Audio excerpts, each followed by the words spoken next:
Tonight on CTV News at 11:30. An update to the murder investigation in Sault Ste. Marie. When there's a homicide in our community, it makes people uneasy. 2 youths have been arrested. Plus, sounding the alarm. The longer we wait, more serious it gets. The Federation of Northern Municipalities is concerned over the possible closure of the Kapuskasing paper mill. And Sudbury has its close-up. Sudbury and upstate New York have very similar locations, very similar topography, so it was the perfect fit to film it here.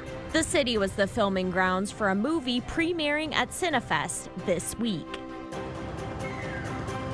CTV News at 11:30 with Ian Campbell and Rick Wyman with weather.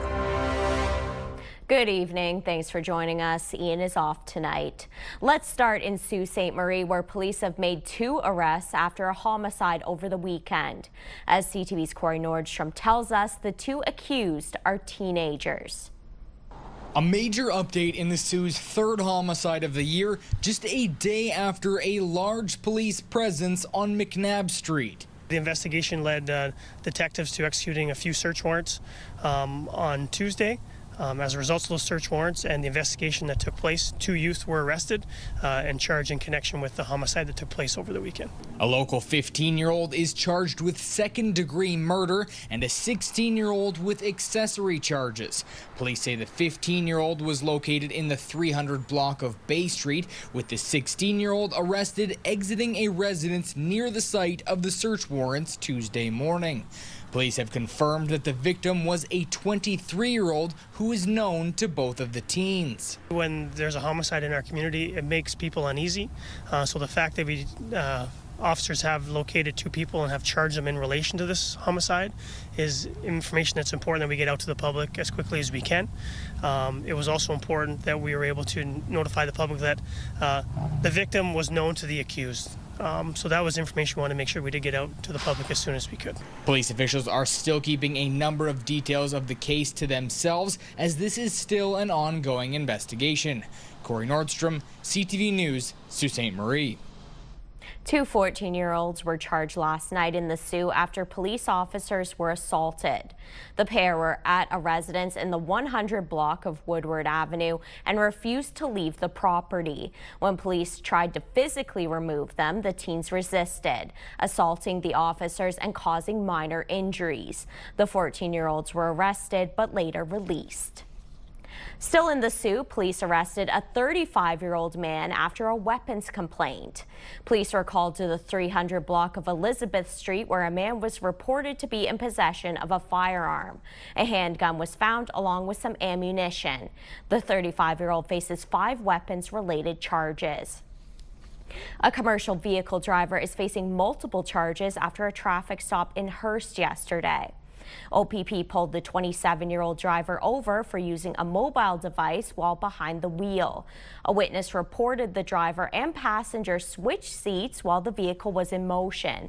An investigation showed multiple violations related to the driver's daily logs and inspection reports. The 27-year-old from Caledon, Ontario, was charged with several offenses, including dangerous driving. The 25-year-old passenger was also charged for making a false statement. As we have told you before, beer stores are closing in multiple Ontario locations. That includes Manitoulin Island's one and only beer store in Little Current. It's set to shut down mid-October, prompting a resident to start a petition. CTV's Lindsay Alick reports. Debbie Lovelace has lived on Manitoulin Island for almost 30 years and says the community is like one big family. So when she heard the news of the closure, she said she had to do something. I decided to take it upon myself to try to see if we could possibly stop it or change it or even delay it a little bit so we as a township could actually get a plan set up, because we have no plan. Our grocery stores have no room for expansion for alcohol sales. Our liquor store doesn't have the capacity for carrying beer as well, and we have one corner store and they also can't hold the capacity that goes through this location. The petition has gained over 2,100 signatures. Meantime, Mayor Al McNiven says he's written a letter to the Brewers retail head office about the closure of the island's only beer store. Explain those issues around our concern for both the returnables, the loss of good paying and jobs, and the impact it might have on the future services to the island. So I did that. I'm not optimistic things are going to change. You can always hope, but so far I haven't got a reply back. CTV reached out to the beer store for comment and received this statement, which says in part, "This is not an easy decision and not one we take lightly. We recognize this is difficult news for customers, our employees, and the communities where we operate. The decision to close the Little Current location is final and not one we will be revisiting as a business." The president of the union representing workers, UFCW Canada, says there is 5 jobs at risk at the Little Current location. This is a very unfortunate situation. We will be working to find everyone either a location to work at or enhanced severance packages. Customer Brent Holmberg says he worries most about the economy. It doesn't make sense. Have another look at what the formula that you're using to close these beer stores. And I can see in a big city where there's a lot more volume in beer stores that are closer. But up here, I think it's a little bit more than numbers. The Little Current location will close effective October 19th, 2025. Lindsay Alick, CTV News, Little Current. The Greater Sudbury Police Services Board met today where members addressed concerns over the closure of the Cecil Facer Youth Facility in 2027. The facility holds male use and there is no facility in Sudbury for female use. CTV's Madison Merrier has more. To not have youth housed in the north region here, it is very costly. This scheduled closure of Cecil Facer Youth Center caused concerns over the cost of transportation from out-of-town facilities to Sudbury's courthouse. I can tell you that since 2017 to 2024, the offset we're receiving is not covering our operating costs. So we're running a deficit anywhere from $200,000 in some years to upwards of $1 million per year. We highlighted today, we're often transporting youth like all over the province. And it becomes not only a financial burden on us, but a resource burden, to take these youth to whether it's, Brampton or Thunder Bay or Sault Ste. Marie. There are also concerns around youth's mental health as families' ability to visit will decrease. We spoke to a family member whose identity cannot be revealed as part of the Youth Criminal Justice Act. You're locked up, your freedom is taken away, and knowing that potentially something might happen where you're having to be, transferred hours and hours away and not being able to see your family member, like I'm here 3 times a week, it would just be extremely traumatizing. We don't think that helps for family, continuity and communication and support. And so those are really the main concerns we have with regards to the closure of the youth facility here locally. The facility currently has about a dozen beds for boys aged 12 to 17, and special constables have spent over $1.3 million on transportation costs in 2024. The board in turn agreed to send a letter to the Solicitor General addressing these concerns. We reached out to the ministry and did not receive a response in time for broadcast. We'd like to see the youth remain here in Sudbury, male or female. And so what does that look like? Again, hopefully the province looks at the facilities they have and they're able to come up with a solution for us here in the north. The current plan is to repurpose Cecil Facer Youth Center into a women's correctional facility, while Sudbury youth will be relocated to existing centers across the province. Madison Merrier, CTV News, Sudbury. The city of Sault Ste. Marie has a new partnership that should help move along its plans for a port of Algoma. City officials are calling it the Sault to the South Trade Corridor, which will benefit the city and the region once built. A partnership was announced today between the city and an organization that represents multiple ports in Ontario, including Hamilton, Niagara, and Oshawa. The Hamilton-Oshawa Port Authority will assist the Sault in its process of creating a port as well as become a partner in trade once operational. The city is still working on a study to determine the size and location of the possible port. They have a network of ports. This would become part of that network, and so it would allow them to better distribute their supply chain, commercial product, industrial product, agricultural product throughout Ontario, the Midwest, Northern Ontario, the south, the northeastern seaboard of the United States, and the St. Lawrence Seaway in Quebec and Ontario. We're creating a new trade corridor. When you look at some of the benefits of the project itself, there's GHG reduction. We're looking at doing a roll-on, roll-off type operation initially, which would entail taking trucks off the road, putting them on the water, and then taking them into Southern Ontario, reducing congestion on our highways, as well as reducing congestion on the 401 in that area. So I think there's a lot of ancillary benefits other than just creating the jobs. A study that will help outline the scope of the Port of Algoma is set to be completed in November. The Federation of Northern Ontario Municipalities is sounding the alarm as the closure of the Cap paper mill in Kapuskasing is a real possibility. CTV's Lydia Chubak has more. In a letter to the federal government, the Federation of Northern Ontario Municipalities says the Cap paper mill in Kapuskasing is at risk of closing in 2 weeks if funding doesn't come through. We're waiting for a response. The longer we wait, more serious it gets. But it's serious from day one. We just get more and more nervous as time drags on. The mayor of Kapuskasing says the status of the mill has been on a roller coaster ride for the past year. We just need the federal government to come to the table and find a solution that's long-lasting. Ensure the 2,500 jobs that would be affected in our area. The province recently provided a $6 million loan extension to prevent Cap Paper's closure on September 10th. It too is calling on the federal government to provide long overdue support to Ontario's forestry sector. The levies on Canadian lumber are extensive, 35% plus. That's pretty significant. So if it's going to face that much of a tariff at the border, then we should be using it within our own country for our own. Every level of government that's argued that we need more homes. Well, let's get building homes and using Canadian lumber.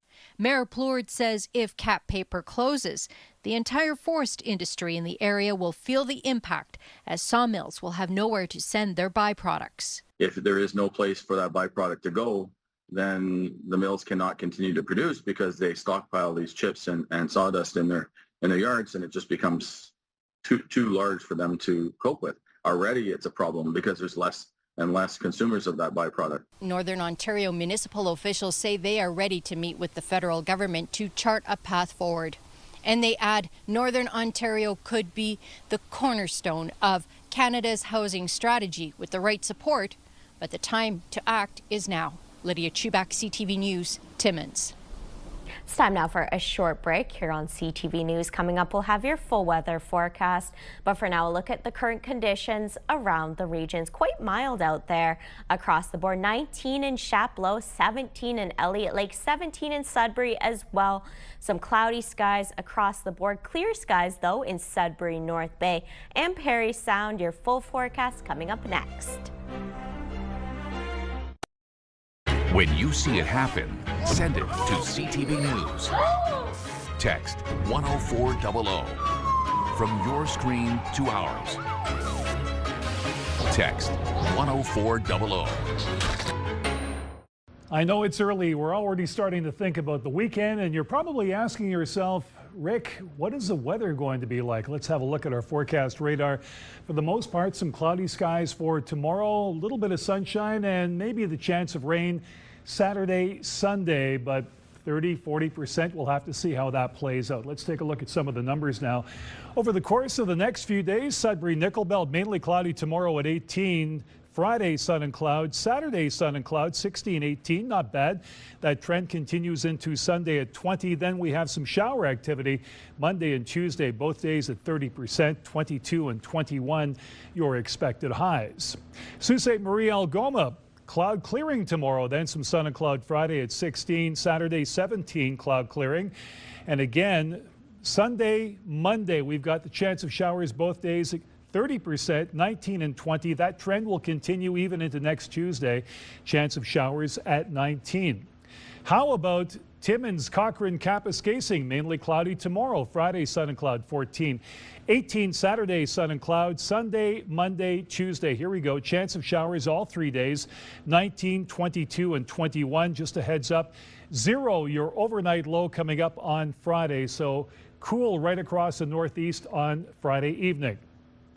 Temiskaming Shores and Kirkland Lake, mainly cloudy tomorrow, 17. Friday, 14, your daytime high, sun and cloud. -1, the overnight low. Earlier this week, we had told you it might be around 0, -1. Saturday, some sun and clouds, 17. Sunday, Monday, Tuesday, chance of showers all 3 days at 19, 22, and 21. Normally, you should be sitting at around 15, 16 for this time of the year. And North Bay, West Nipissing, mainly cloudy tomorrow, 19, 16 on Friday, sun and cloud. More of the same Saturday, sun and cloud, 18, 20 on Sunday with the sun and cloud. Here we go again, Monday, Tuesday. So we'll have to wait a couple of days for some precipitation. If that's what you want, if that's what you need for your gardens or lawns, chance of showers Monday, Tuesday, 22 and 21. Normally, you should be sitting at around 17. So, Amanda, I certainly hope you like the sunshine, because after tomorrow, where it's going to be mainly cloudy, we've got more sunshine just in time for the weekend with a chance of showers coming up. Back to you on the desk. I do like the sunshine. Looking forward to a nice weekend. Thanks, Rick. Sudbury-based Magna Mining has surpassed its goal of raising $50 million from the private sale of shares. The company announced earlier this month it would be opening up shares to raise $45 million in capital and administrative funds. Magna owns several mine sites in Sudbury, and a share of these funds will go to getting the Levack mine up and running, possibly as soon as next year. CEO Jason Jessup says it's still doing some exploration at the Levack site, but the results have been positive so far. Although Sudbury is endowed with a lot of metals, nickel, copper, platinum, palladium, gold, and silver, we are really focused on copper right now, but there's also a lot of precious metals. And some of the recent results we had put out from some of our exploration drilling at Levack had almost an ounce per ton gold, as well as very high copper. So copper, but with a lot of precious metals. Magna has 180 workers in the Sudbury area and could add as many as 200 jobs if efforts are successful to bring Levack back into production. In sports, the Sudbury Wolves of the OHL announced today that the club has signed 3 players for the upcoming season. Forward Daniel Borowski joins as a free agent who played 4 preseason games with the club. The other 2 are defensemen Jaden Connors and Hudson Martin. Martin was a member of the NOJHL champion Sudbury Cubs in the 23-24 season. A Calgary man is part of a team of 11 blind and visually impaired hikers preparing to climb Mount Kilimanjaro next month. It's all part of a world record attempt to become the largest blind team ever to reach the roof of Africa. CTV's Mark Villani has more. What do we got? Holy man. Peter Quietini is loading up these dumbbells into his backpack, but he's not going to the gym. He's going for a hike. The blind Calgarian is training for the adventure of a lifetime, preparing to summit Mount Kilimanjaro next month. Just because the likes of me can't see doesn't mean that I can't do things that you might not expect. But he won't be alone. 10 other hikers from Canada and the U.S. are joining him.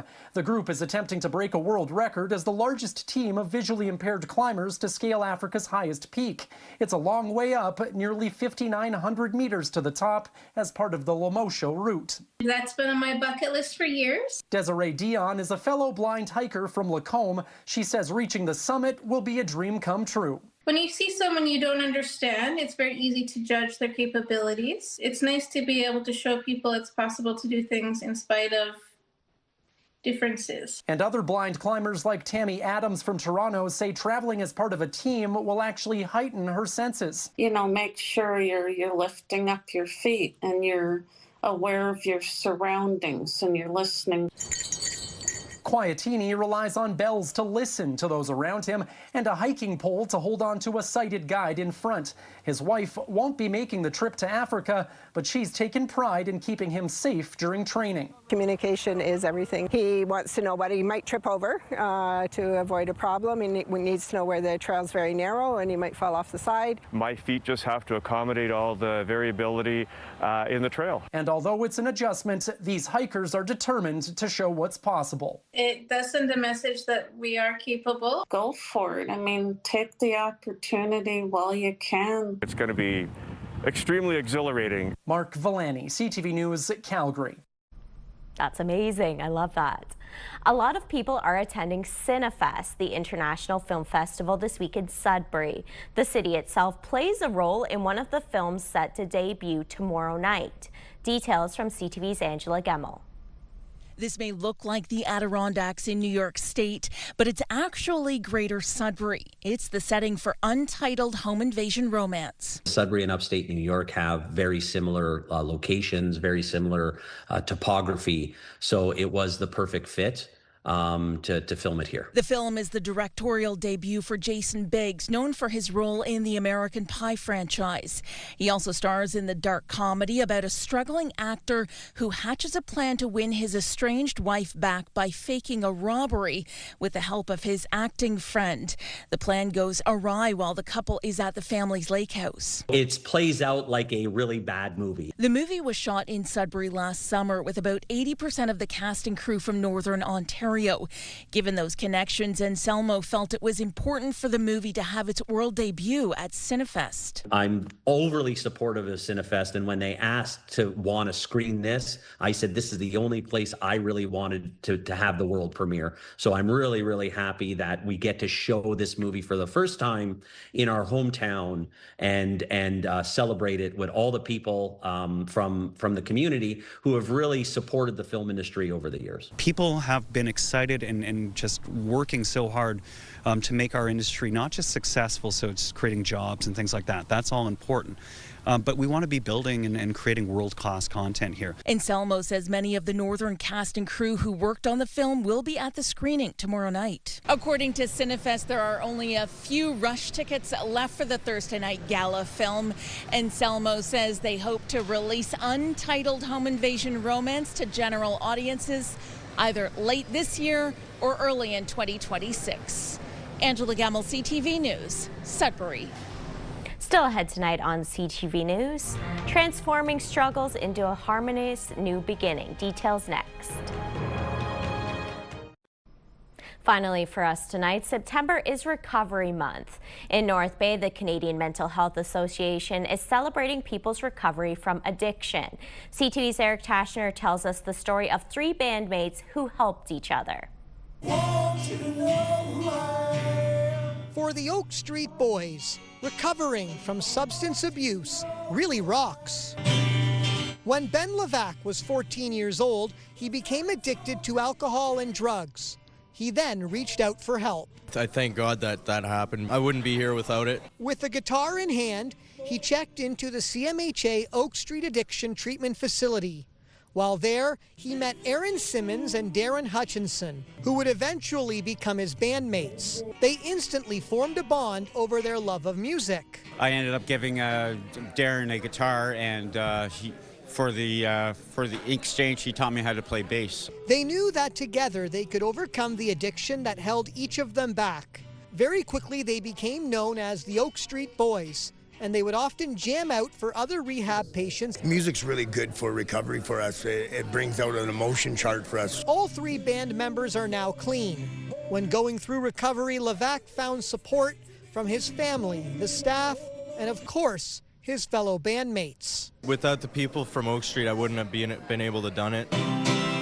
The group played today for other recovering addicts through a jam and open mic session to celebrate hope, healing, and strength. Addiction is a disease of isolation, and it takes us out of life. It takes us away from family, friends, any connection to the universe. Find the connection. Statistics show 18% of Canadians meet the criteria for alcohol use disorder. For people that need help, there are many challenges, like stigma, the location of services, and lack of housing. There's a wide array of services, so anything from harm reduction, inpatient treatment, supportive community treatment. Hoping to be an inspiration for others, the Oak Street Boys say peace is present on the road to recovery. Just take it one day at a time. And their tranquility came through the power of music. Eric Tashner, CTV News, North Bay. And that takes us to the end of our newscast. Thanks for watching. Good night.